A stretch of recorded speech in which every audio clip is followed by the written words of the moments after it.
Hello guys. और अब तीज का पूरा हो गया तैयारी और हम भी तैयार हो गए हैं और अब जा रहे हैं पूजा करने के लिए। और अब पूजा का तैयारी कर लिए हैं क्योंकि तीज ना 1/54 तक ही तीज का माने तृतीया तिथि है।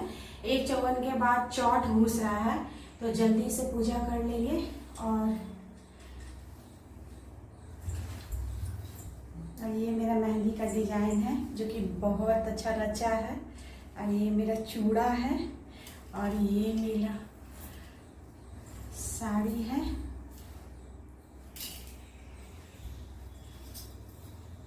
तो अब चलते हैं पूजा करने के लिए क्योंकि बहुत ज़्यादा लेट हो रहा है। पूजा का तैयारी कर लिए हैं, देख सकते हैं। यहाँ पे शिव पार्वती हैं, केला का पत्ता लगा दिए हैं और ये सब कुछ तैयारी कर लिए हैं। फूल माला ये सब चीज़ हो गया है। और यहाँ पे फल उल भी आ गया है। तो फल में तो सारे फल को ना सिंदूर का टीका लगा ले रहे हैं क्योंकि इस सब में फल सब टीका जाता है हम लोगों के यहाँ। 5 फल या 7 फल, कोई लोग 5 फल रखता है, कोई लोग 7 फल रखता है, तो कोई 11 फल भी रखता है, अपना अपना मन।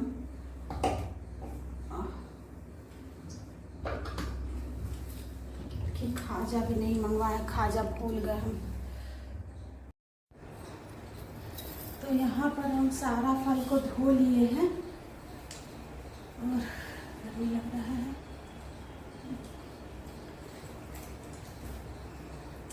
सारा फल को धो लिए हैं और इसमें जो है ना बस चल रहा है कैसे। और खाजा भूल गए, खाजा भेजे हैं लाने के लिए, भूल जाते हैं, याद नहीं रहता है। कोई केला भी छूट जाए। सारा फल में सिंदूर लगा लेंगे।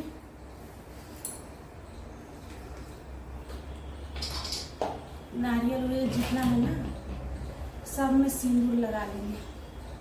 सब जितना फल है सारा में सिंदूर लगा करके लग रहा है।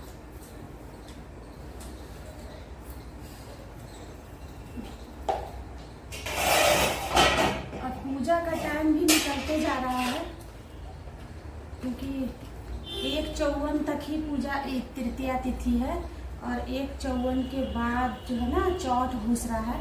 तो इसीलिए जल्दी सोच रहे पूजा कर ले क्योंकि तृतीया का पूजा तृतीया में ही ठीक लगता है ना। चौथ में फिर नहीं ना होगा पूजा, चौथ में फिर चकचन का पूजा होगा, गणेश चतुर्थी का। तो इसीलिए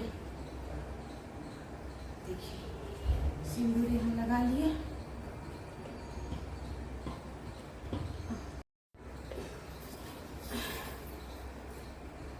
सारा फल में सिंदूर टीक लिए हैं। जितना भी फल है ना सब में सिंदूर लगा देना है। और टाइम एकदम निकलते चला जा रहा है, कब हम पूजा करेंगे। मेरा तो सामान ही अभी तक से व्यवस्था नहीं हुआ है, लेट हो रहा है। नारियल को नीचे रखते हैं, नहीं तो नारियल से ना पूरा केला चुरा जाएगा ना। नारियल को केला को ऊपर रखेंगे। इसमें नींबू है टाप, अनार है एक और नारियल है एक और ये खीरा है, नाशपाती है, सेब है और एक अमरूद है और अंगूर है। इतना चीज़ डब्बा में भराता है। कोई 5 लोग फल भरता है, कोई 7 फल भरता है, तो जितना मन, कोई 11 फल भी भरता है। हम पूजा स्टार्ट करते हैं क्योंकि लेट बहुत ज़्यादा हो रहा है और इन लोग के भरोसा में मेरा काम सब।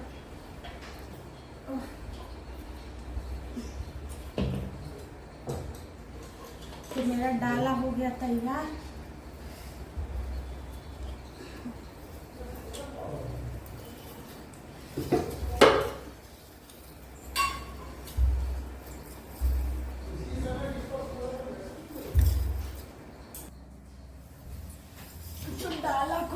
देते हैं यहाँ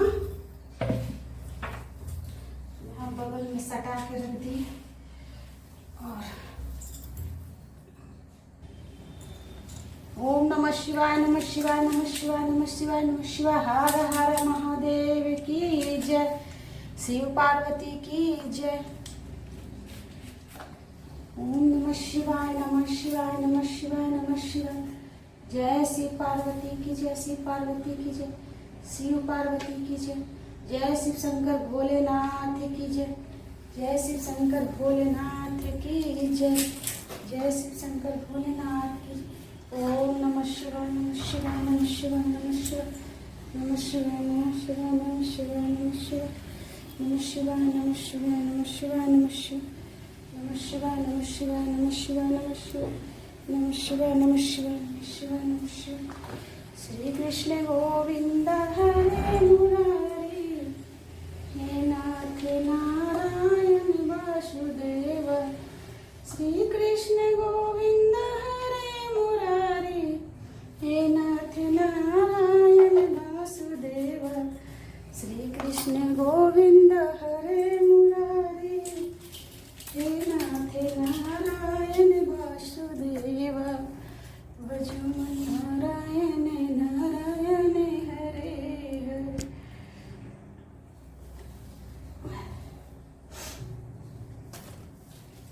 ओम नमः शिवाय। जय बेलपत्रं समर्पयामि, बेलपत्रं समर्पयामि, बेलपत्रं समर्पयामि, बेलपत्रं समर्पयामि, बेलपत्रं समर्पयामि।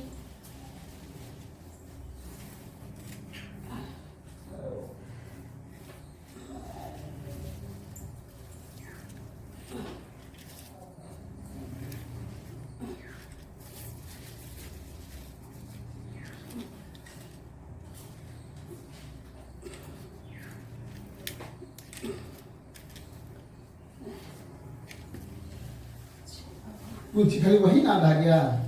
माला पान भी लिखे थे, पान भी नहीं लाया है। अब छोड़िए, अब क्या करेंगे, बिना पान का बिना माले का पूजा कर लेते।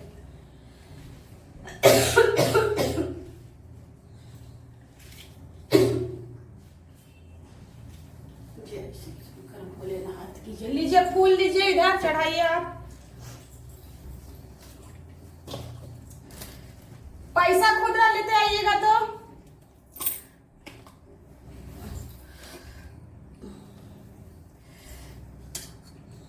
अच्छा, इसमें डाला में फूल, कसैली, अक्षत और सिक्का।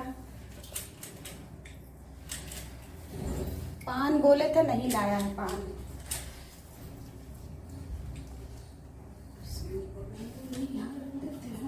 हाँ।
इधर आइए ना, कहाँ गए? हाँ,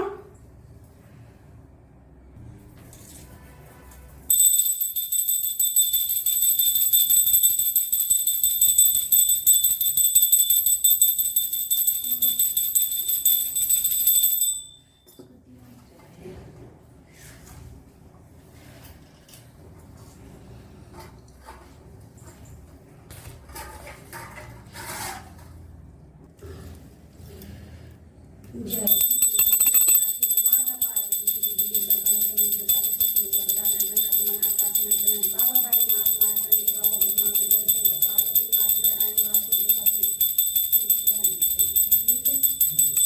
हाँ कहाँ गए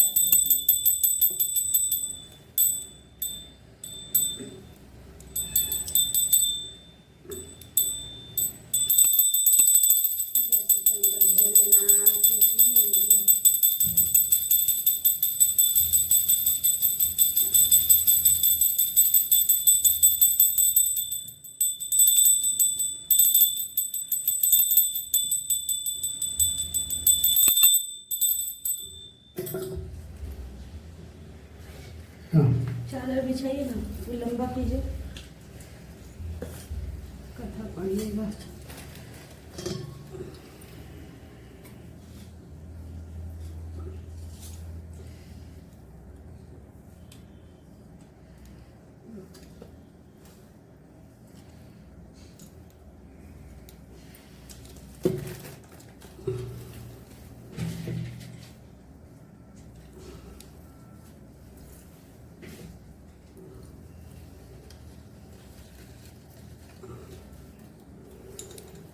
फूल है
हाँ हाँ जरा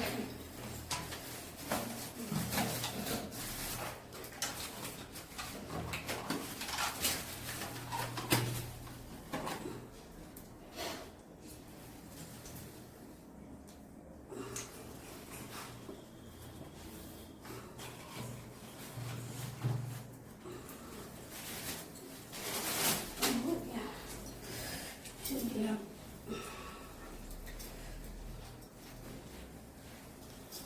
कथा पढ़ते हैं चलो इसको दाम बोलो शिव शंकर भोलेनाथ की जय सूत जी बोले जिन श्री पार्वती जी के पूर्णाले के साथ वृक्ष से फूलों से ढके हुए हैं और जो सुंदर एवं नए वस्त्रों को धारण करने वाली है तथा कपालों की माला से जिसका मस्तक शोभायमान है और दिगंबर रूपधारी शंकर भगवान है उसको नमस्कार। कैलाश पर्वत की सुंदर विशाल चोटी पर विराजमान भगवान शंकर से गौरी जी ने पूछा, हे प्रभु, आप मुझे गुप्त से गुप्त किसी व्रत की ऐसी कथा सुनाइए। हे स्वामी, यदि आप मुझ पर प्रसन्न हैं तो ऐसा व्रत बताने की कृपा करें जो सभी धर्मों का सार हो और जिसके करने में थोड़ा परिश्रम हो और फल भी विशेष प्राप्त हो जाए। यह भी बताने की कृपा करें कि मैं आपकी पत्नी किस व्रत के रूप में प्रभाव से प्राप्त हुई हूँ। हे जगत के स्वामी, आदि मध्य अंत से रहित उसे एकाग्र मन से श्रवण करो। इसी व्रत के प्रभाव से ही तुमने मेरा अर्धासन प्राप्त किया है। तुम मेरी प्रिय परम प्रिया हो, इसी कारण यह व्रत मैं तुम्हें सुनाता हूँ। भादों का महीना हो, शुक्ल पक्ष की तृतीया तिथि हो, हस्तमय नक्षत्र हो, उसी दिन इस व्रत के अनुष्ठान से मनुष्यों के सभी पाप भस्मीभूत हो जाते हैं। हे देवी सुनो, जिस महान व्रत को तुमने हिमालय पर्वत पर धारण किया था वह सबका सब पूरा वृत्तांत मुझसे श्रवण करो। श्री पार्वती जी बोली, भगवान, यह सर्वोत्तम व्रत मैंने किस प्रकार किया था यह सब हे महेश्वर मैं तुम्हें सुनाना चाहता हूँ, मैं आपसे सुनना चाहती हूँ। शिव जी बोले, हिमालय नामक एक उत्तम महान पर्वत है, नाना प्रकार की भूमि तथा वृक्षों से यह शोभायमान है। अनेकों प्रकार के पक्षी वहाँ अपनी मधुर बोलियों से उसे शोभायमान कर रहे हैं एवं चित्र विचित्र मृगादिक पशु वहाँ विचरते हैं। देवता गंधर्व सिद्धचारण एवं गुहर पश्चिम होकर वहाँ घूमते रहते हैं। गंधर्व भुजी भुजाओं से आकाश पर लिखता हुआ दिखाई देता है।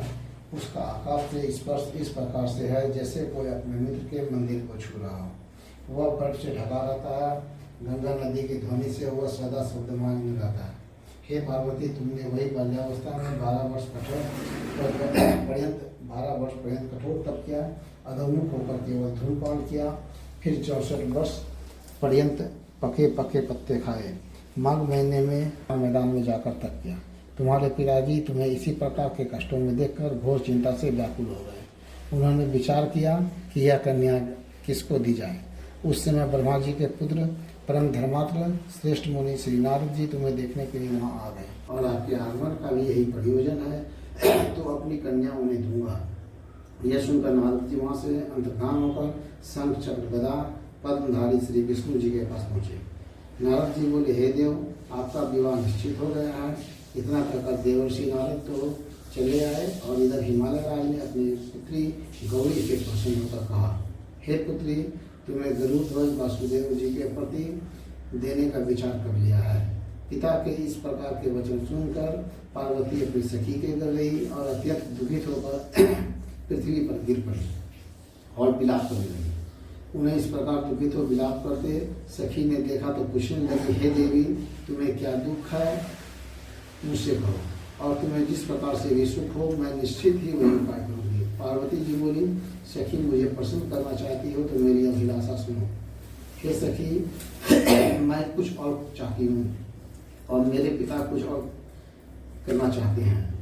मैं तो अपना पति श्री महादेव जी को वर चुकी हूँ, अब मेरे पिता इसके विपरीत करना चाहते हैं। इसलिए हे प्यारे सखी, अब मैं अपने देह का त्याग दूंगी। तब पार्वती जी ऐसे वचन सुन सखी ने कहा, पार्वती, तुम घबराओ नहीं, हम दोनों यहाँ से निकलकर ऐसे वन में पहुँच जाएंगी जिसे तुम्हारे पिताजी जान ही नहीं सकेंगे। इस प्रकार आपस में राय करके श्री पार्वती जी को वह घोर वन में ले गई। तब पिता हिमालय राज ने अपनी पुत्री को घर में न देखकर इधर उधर खोज किया, घर घर ढूंढा, लेकिन वह नहीं मिली। तो विचार करने लगे, मेरी पुत्री को देव दानव किन्नरों में से कौन ले गया। मैंने नारद के आगे विष्णु जी के प्रति कन्या को देने की प्रतिज्ञा की थी, अब मैं क्या दूंगा। इस प्रकार की चिंता करते करते मूर्छित होकर गिर पड़े। तब उनकी ऐसी अवस्था सुनकर हाहाकार करते हुए लोग हिमाचल राज के पास पहुँचे और मूर्छा का कारण पूछने लगे। हिमालय बोले, किसी दुष्ट आत्मा ने मेरी कन्या का अपहरण कर लिया है, अथवा किसी काल सर्प ने उसे काट लिया है, या सिंह व्याघ्र ने उसे मार डाला है।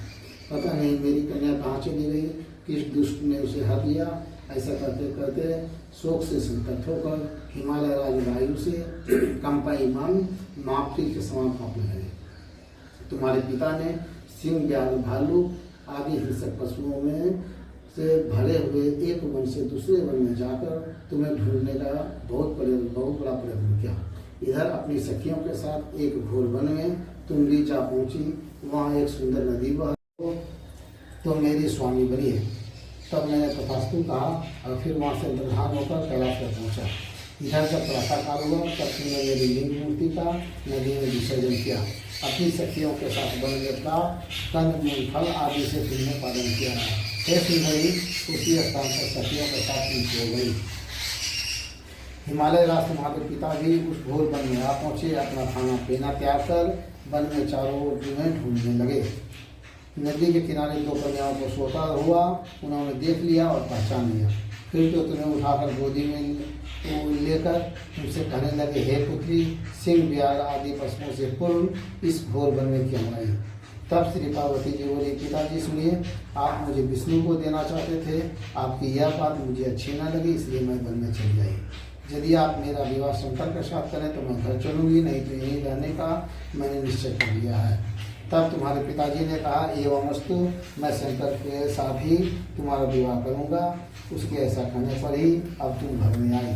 तुम्हारे पिताजी ने तब विवाह विधि से तुमको मुझे समर्पित कर दिया।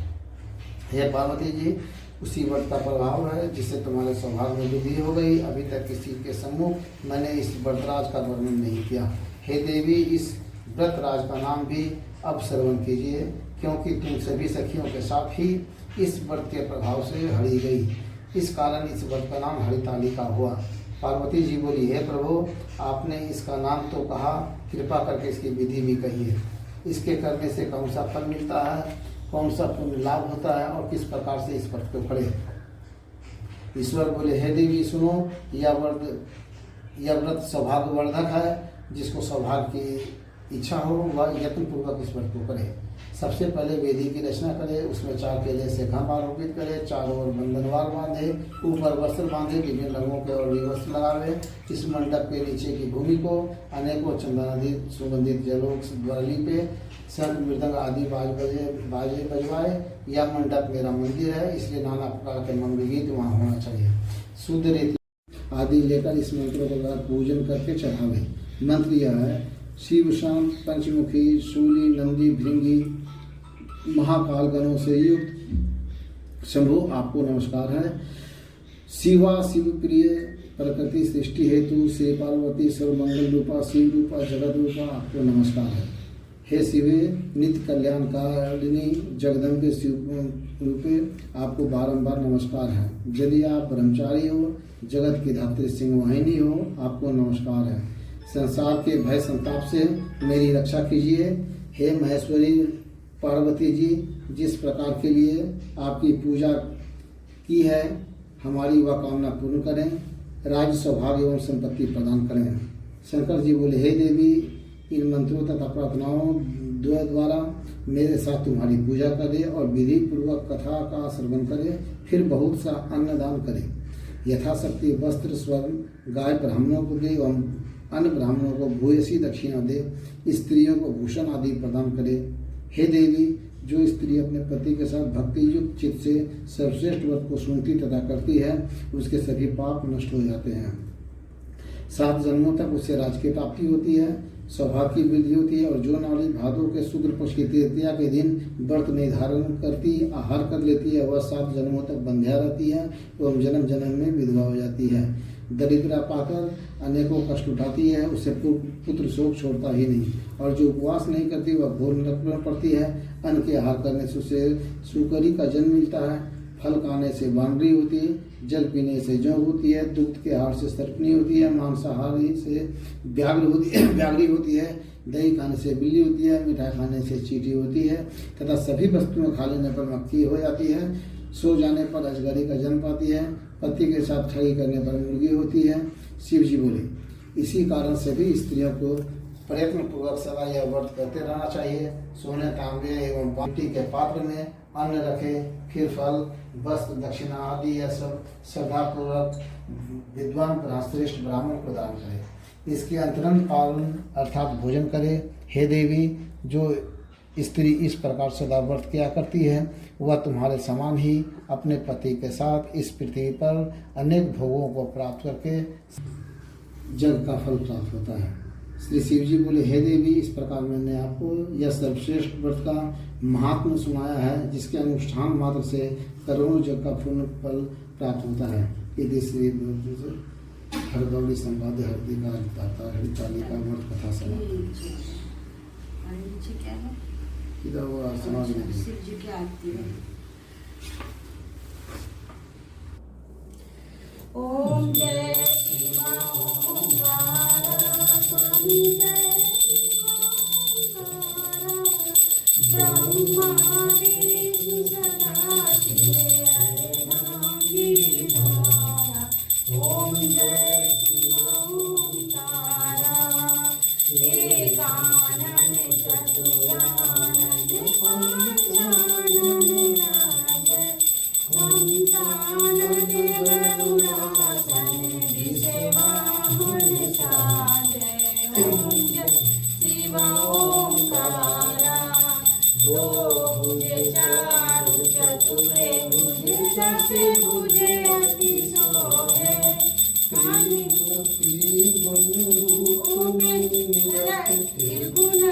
त्रिभुवन जोगे। ओम जय शिवा ओंकारा अक्षय माला वनमाला वृंदमाला धारी संध्या वन मिर्गे मद सोहे भाल शशिधारी। ओम जय शिव ओंकारा। श्वेतांबर पीतांबर मांबर अंगे संगादिके ब्रह्मादिके भूतादिके संगे। ओम जय शिव ओंकारा। करके मध्य कमल करके मध्य कमंडल त्रिशूलधारी सुखेधारी दुखेहारी जग पालनकारी। ओम जय शिव ओंकारा। धर्मात्मा सदा शिव जानते अविवेका प्रणवाचर में शोभित ये तीनों एका। ओम जय शिव ओंकारा। त्रिगुण शिवाजी की आरती जो कोई नर गावे कहते शिवानंद स्वामी सुखे संपत्ति पावे। ओम जय शिव ओंकारा। कर्पूरे गौरं करुणावतारं संसार